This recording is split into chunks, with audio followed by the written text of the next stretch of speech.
بسم اللہ الرحمن الرحیم نحمد ونصلی علی رسول الکریم۔ آج جو ہمارا لیکچر ہے وہ سیکنڈ پارٹ ہے اس کا جو ہم نے چھوڑا تھا، تو یہاں سے شروع کرتے ہیں۔ عن ابی ہریرہ رضی اللہ عنہ قال، ابو ہریرہ رضی اللہ عنہ فرماتے ہیں، قال قال رسول اللہ صلی اللہ علیہ وسلم، آپ صلی اللہ علیہ وسلم نے فرمایا، اذا وقع الذباب فی شراب احدکم، جب مکھی گر جائے تم میں سے کسی ایک کے مشروبات میں یا پانی میں، فَلْيَغْمِسْهُ، تو چاہیے کہ وہ اس کو ڈبائے، ثُمَّ لَيَنْزِعْهُ، پھر چاہیے کہ وہ اس کو نکالے، فَإِنَّ فِي أَحْدِ جَنَاحَيْهِ دَاءٌ، تو بے شک اس کے پروں میں سے کسی ایک پر میں بیماری ہوتا ہے، وَفِي الْآخِرِ شِفَاءٌ، اور دوسرے میں شفا ہوتی ہے۔ اخرجہ البخاری۔ فہم معنی الکلمات، الذباب مکھی کو کہتے ہیں، شراب کل ما یشرب، ہر وہ چیز جو پیا جائے، فلیغمسہ، تو چاہیے کہ وہ اس کو ڈبائے، الجناح پر کو کہتے ہیں، داؤن مرض کو، بیماری کو کہتے ہیں۔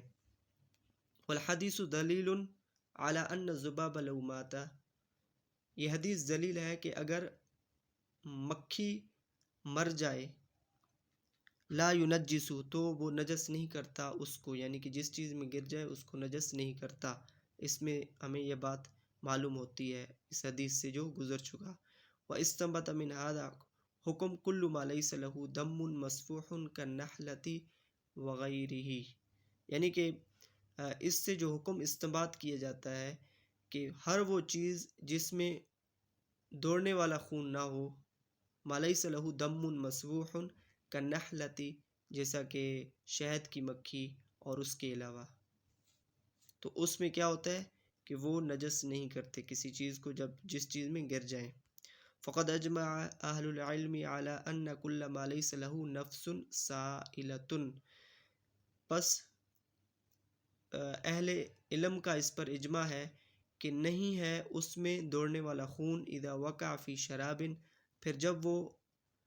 گر جائے پانی میں یا مشروبات میں سے کسی ایک چیز میں، او فی طعام، یا کھانے میں، انہ لا ینجس،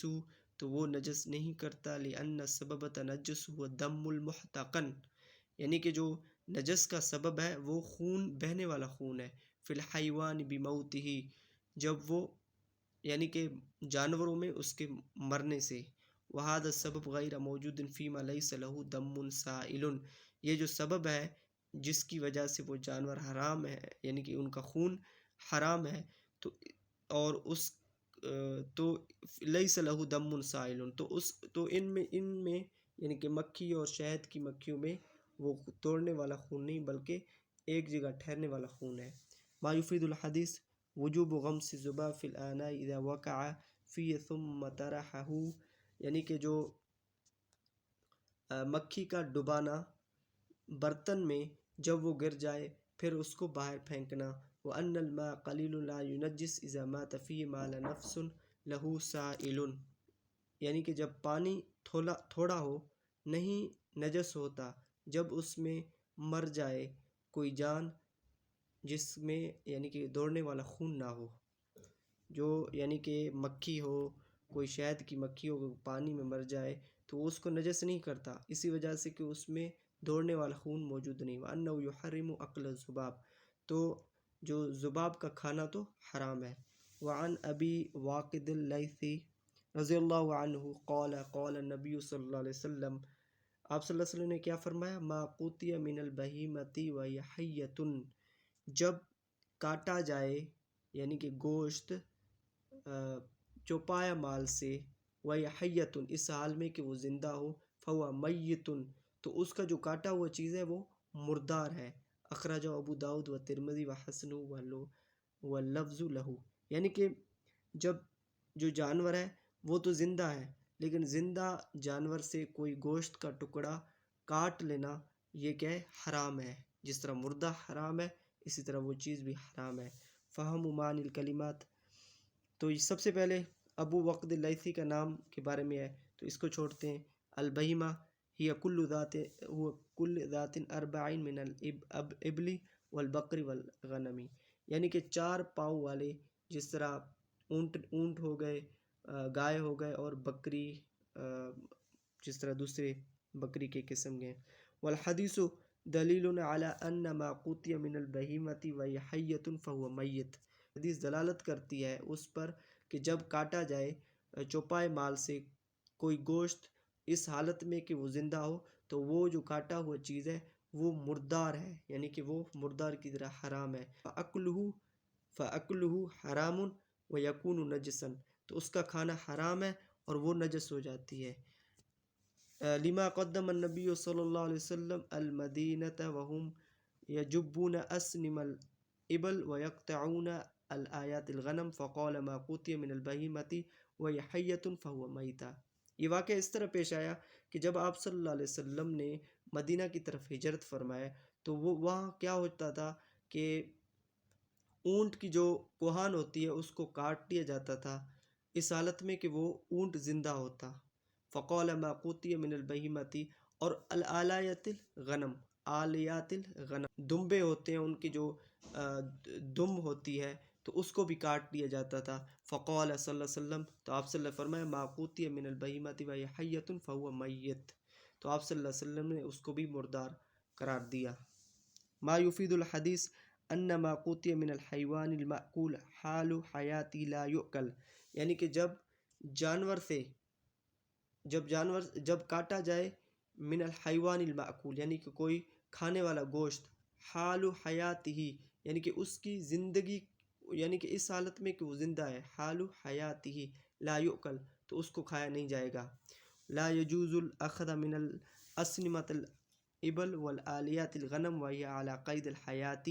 نہیں اسی طرح نہیں جائز ہے اونٹ کی کوہان یا اور بکری کا جو دمبے کا جو دم ہوتی ہے، وہی علی قید الحیاتی، یعنی کہ وہ زندہ ہیں، اس کا قید لگا ہوا ہے کہ وہ زندہ ہے، لأنہ تعذیب للحیوان بلا فائدہ، اور جانوروں کو عذاب دینا یہ فائدہ اس میں کوئی نہیں۔ وعن ابن عمر رضی اللہ تعالیٰ عنہما قال قال رسول اللہ صلی اللہ علیہ وسلم احلت لنا میتتان و دمان، حلال کیا گیا ہمارے لیے 2 مردے اور 2 خون۔ فاما المیتتان، تو اسی طرح 2 مردے، فالجراد والحوت، جراد اور حوت، واما الدمان فالطحال والکبد، تو اس کا ہم نے پہلے حدیث کا ذکر کر چکے ہیں۔ فہم معانی الکلمات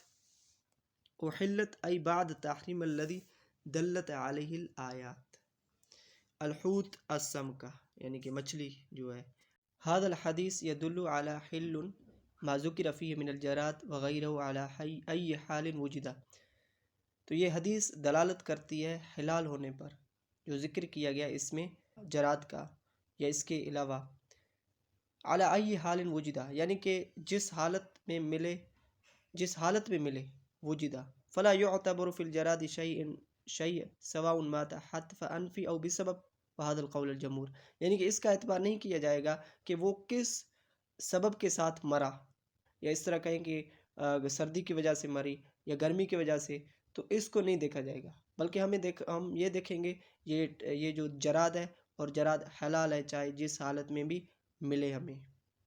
ٹھیک ہے۔ تو یہ جمہور کا قول ہے۔ آگے ہے امام مالک اور امام احمد بن حنبل رحمہم اللہ، ان سے اختلاف رکھتے ہیں، وہ کہتے ہیں کہ لا یحل منہا، یعنی کہ وہ حلال نہیں ہے اس سے، الا سوائے اس کے ما کان موت بسبب آدمی بان یقطع بعدہ او یلقی فی النار حیا او یشوی، کہ وہ فرماتے ہیں کہ جو استثناء یہ ہے کہ اگر اس کا سبب آدمی ہو، بان یقطع، کہ وہ اس کو کاٹے اس کا کچھ حصہ، یا ڈالے اس کو آگ میں، حیا او یشوی، زندہ یا اس کو تلا جائے، تو پھر اس کو یعنی کہ ہم حلال کہیں گے، ٹھیک ہے۔ انہ لا بد من قطف رؤوس والا حرمت والحدیث حجۃ علیہم، تو یعنی کہ ضروری ہے کہ اس کا جو سر ہے وہ کاٹا جائے، نکالا جائے، تو اس کا یہی مطلب ہے۔ واما الحوت فهو حلال للحدیث،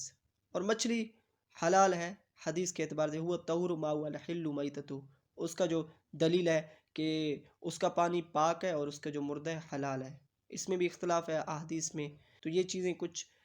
ہم نے مختصراً بیان کی، تو آج کا جو لیکچر ہے یہاں پر ہم ختم کرتے ہیں۔